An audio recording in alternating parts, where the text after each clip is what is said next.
a very good day. Welcome to another edition of Catchin' Carp Outdoors, podcast that honors Minnesota's great outdoors. Thank you for coming along here. I'm Joel Niemeyer, your host for the next 15 or so minutes. And today it's not too often that this late in the year I get to talk open water fishing. But that's exactly what we're going to do here today. Well, about 5 or 10 years ago, I believe it was, I remember talking to a gentleman from a kid from Annandale that had qualified for the National High School Fishing Championships. And to the best of my knowledge, I don't think we had another one until last weekend. We had two fishing at the National High School Championships, this time in Tennessee. And we got them on the air right now with us, GianCarlo Fumagalli and Jay Rickertsen, both of the Hutchinson Bass Fishing Team. Congratulations for qualifying. Hey, thanks for coming in here today. No problem. Yeah. My pleasure.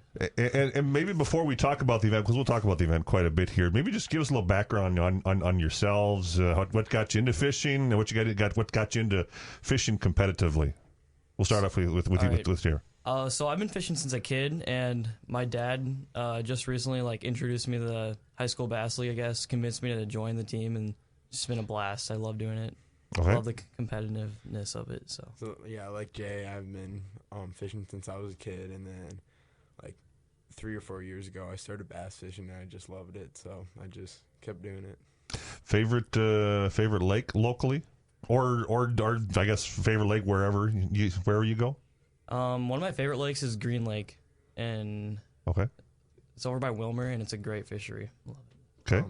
Lahamadu chain, that's where we qualified for nationals, and it was just every cast would be a fish. I vacation on Carlos, so that's right over there. That's a good one here. Speaking of that, you mentioned going up to Alexandria and qualifying. Let's go back there, because this was last summer, I believe, that you guys had qualified. So tell us about that and how you actually did qualify for nationals. So, I mean, we didn't pre-fish the lake. Did you pre-fish the lake? No. Oh, okay, but some people pre-fish. We didn't pre-fish, so we went out there. We didn't want to go that far because that would waste time fishing. So we first pulled off to a spot just to the right of the boat landing, and then my cousin caught a 2-pound, 2.5-pound smallie, and then we tried the spot on a ledge, and then we just casted there, and then we just hammered them. And then his cousin couldn't go, so that was his cousin's sub, basically, for him. Okay. Okay. And you made, when you did figure out, okay, hey, standings, I'm going to nationals. What was the reaction like once that happened? I was super excited because it's something that I would really want to do. When you, and this can be for either one of you, when you enter a tournament, what kind of strategy? What do you do to prepare for a tournament? Well, typically you'd want to pre-fish, just try and find a pattern of what the fish are actually doing. Shallow or deep, what type of lures you're going to use, and try and figure the fish out. So. Pretty much. Sure. Okay. And now you get to this national tournament, and it was supposed to be earlier in the year, correct? So, yeah, first it was going to be in, August, and then I don't know why, but they moved up to July, and then because of Corona, they moved it back to October. Well, was that tough for both of you? The anticipation, I'm sure you're both excited to get going. You want to get going, and then you don't know if you're going to get going. Yeah. And how did you? Is there anything that you could do to prepare here in Minnesota, or what did you do to learn about where you were going in Tennessee? I believe it was. Mm-hmm. Yeah, they have a lot of online maps. You can look at the lake and just even Google Earth. There's lots of websites and resources you can use to get a good look at the lake. So. And then there's a bunch of fishing guides, kind of talking about good spots on the lake and where to fish. Did you have a lot of support where you finding people that were hey, why don't you try this spot, or why don't you go just giving you little tips and tricks, because I'm sure fishing in Tennessee is probably it's still fishing, but it's a little different than fishing up here in Minnesota. Yeah, I mean, there's a couple other like people doing the tournament saying, I mean, the fishing wasn't really good down there that they were saying, and then but just like spots like deep ledges and stuff like that, and then use like bright lures. There's a lot of talk about where the spots would be, but typically like none of that's true even, and you could listen to them, but a lot of times those spots wouldn't even work either. So it was just really tough fishing. No. Once you got down there, were you allowed to go a little early to scout the lake, to get on the lake, or once you're there in Tennessee, what's the process like for you guys? So there was 2 days before the tournament. There was pre-fish days, and then we fished both those days. Like the first day we did from like morning till dark, and then the second day you could fish till 5, so we fished till morning till like 5. And then I mean he caught 16.5 inch, which would have qualified, but I mean it was practice, so. Mm-hmm. And then for you, how about how did you want to prepare for the tournament? Yeah, we tried finding a pattern those 2 practice days, but we thought we had a little pattern going, but then a big cold front ran through on the first day of the tournament and just completely switched everything up and just threw us for it. Well, when you're doing that pre-fishing, are you purposely changing lures, changing depths, changing with poles, changing a lot of different what's that process like to try and figure out what the best strategy would be? I mean, so like we cut off or took off some of our hooks so we wouldn't hook the fish if we got into a school, so we wouldn't spook them. But, I mean, if we got, like, a bite on a lure, we would just change the lure because we know that lure would, like, be working. And then we'd just try a bunch of different lures and then see how. And, like, not setting the hook on the fish, and then we'd try and cover as much water as possible. And different types of spots, shallow, deep, tried everything, so.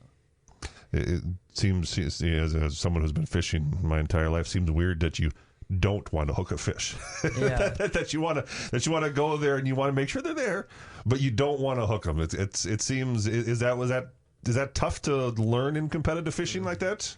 Yeah, it's definitely hard not to set the hook on them. You really want to, but it's kind of just like sometimes it's just reaction to a bite, but it's like you have to remind yourself don't. Now you guys weren't alone down there. You did have a boat driver or captain or whatever they're calling it. How important is that driver that he can help you, that he can tell you, hey, maybe you should try this to try that? How important is that driver for you guys? Yeah, the boat captains are pretty important. So my dad took us down there. He was our boat captain, and he can help with like finding spots and everything, telling us where to go and driving us to spots. He's pretty important, pretty big part of it. Now, what's the atmosphere like? And I'm sure all of us listening up here in Minnesota, we've been on lakes that have had a lot of boats, but maybe not 275 boats fishing competitively, kind of a thing. So, what is that atmosphere like when you get down there and you see people from all over the country? It's crazy. It's just like there's so many boats, and it's just like where are they gonna fish? Kind of you're thinking, and then. Yeah, pretty much every spot you go to, there's already a boat there, and you kind of share spots a little bit. So, maybe you can talk about it. If you in your pre-fishing, you're okay. Like we're going to mark this spot. We like this spot, but 10 other boats are there. Do you just go and get up in there, or do you try other spots, or how's the strategy there if there's a crowded spot? I mean, you have to stay. Is it 2 casts away? Something like 2 casts away. So I mean, you don't want to make them mad, but I mean, if they're like on one side of the bank, we try and fish the other side of the bank because I mean, most of the spots is kind of the same. Sure. Now, tell us about the actual event. Once the bell rang or the buzzer went or whatever it is to start the tournament, take us through the days and kind of recap your days fishing at the Nationals. So we were 76, was it? Yes, boat number 76. Yeah, so like they did like one boat after another.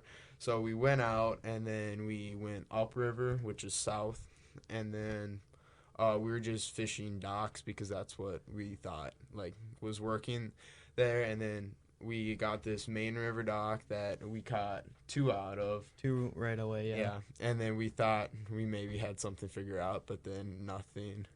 Yeah, I don't think we caught anything after. Was it just the one day, or how about in other subsequent days? So second day we fished like this rock wall bluff type thing, and we caught one right away, and we thought we had a pattern going. And then after that, the bite just stopped, and then we just tried switching off to some offshore stuff, and I caught a little smallmouth, but both those fish we too short to weigh in. So. Okay. And it's not there was a minimum that you have to go for. You can't just I got a little tiny one, even though it's only a pound. You have to get something bigger. It was like 15 inches. Yeah. Okay. And like some of our fish were like 12 inches, so in Minnesota they would definitely like you can weigh them in, but in Kentucky you can't, like sure. A lot bigger. And maybe I should mention this too. Where was this lake? I mean, because where were you on the map? It was on the border between Kentucky and Tennessee. It's called Paris Landing. Is like the boat landing. It's pretty like well known. Center of the lake, and like the lake's 70 miles long, I think. And then there's another lake, which I mean, you could only fish the Tennessee side. It was kind of rural. Like there was like not even really a town where we were staying. It was like a gas station and a hotel, and that's about it. Would it be similar to if you're going to go up north to a lake that's not a big name lake? It's kind of similar to that. Kind of, yeah. Yeah, it's kind of like that. Okay. And then after the tournament, were you pleased with your finish? How did you did they give places out or? Yeah, I mean, I think we could have done better maybe if we were used to like fishing in Kentucky and Tennessee. But I mean, it's just totally different than up here, I think. Yeah, it would have been nice to get a college scholarship money, and I feel like a lot of our spots that we had were like already fished out, and so because we didn't have the best draw boat number, but like enough for all of our spots to be already fished, so it wasn't the best. So. Well, now that you're back up here, what did you learn? What did you take from an event like this that you can take back here to Minnesota and use in future tournaments, future Hutch bass fishing events? You kind of want to fish fast until you find the fish, and then once you find the fish, you want to slow down and then like finesse it. Yeah, you definitely want to learn more from the tough tournaments than the easy tournaments. So. Now you're both currently sophomores, so you have at least 2 more years as far as high school fishing up here. What are the goals for you for future years in the Hutch bass fishing team? I want to make it back to nationals because like I don't know if we're probably not going to be partners. He's going to be partners with his friend, but like we like his team and then my team want to fish like. There's one on Vermilion that you could have qualified for national, maybe some Wisconsin tournaments. Just like we want to go back. Yeah, there are some bigger open tournaments that you can also qualify for nationals instead of just state. That we want to fish those too. So. Sounds good. Hey, congratulations! For those folks that are interested in more, I know you guys have a Facebook page. I'm not sure if you have a website or whether maybe you talk about that. What they can find if folks are listening. And hey, I'd like to be a teammate. I'd like to join that team. How can they get more information about Hutch bass fishing? There's usually a meeting in the high school, like at the beginning of the year, but like I think, do they post it on Facebook when it is? I think so. Yeah, there's a picture of it. Sounds. And there's also an Instagram, Hutch Bass. Thank you. Facebook and Instagram. So you check them out there. Hey, congratulations. Best of luck next time, and we're hoping chatting with one or both of you again for another trip to nationals. Thank you. Thank you. Yeah. And again, thank you very much to GianCarlo and Jay for coming in here today, and we wish them best of luck in the coming years. And hey, maybe we'll talk with them again sometime after they've qualified for another national high school fishing championship, or maybe we talk with somebody else out there from the area that qualifies. Who knows? That'd be fun to go to a tournament like that. Hey, don't forget to introduce a kid to the great outdoors.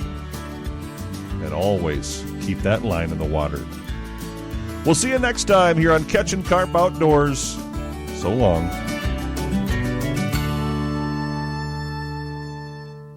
Catchin' Carp Outdoors has been a presentation of KDUZ, KARP, KGLB Radio, and the Ingstad, Minnesota Radio Network. Check out all our past episodes on YouTube.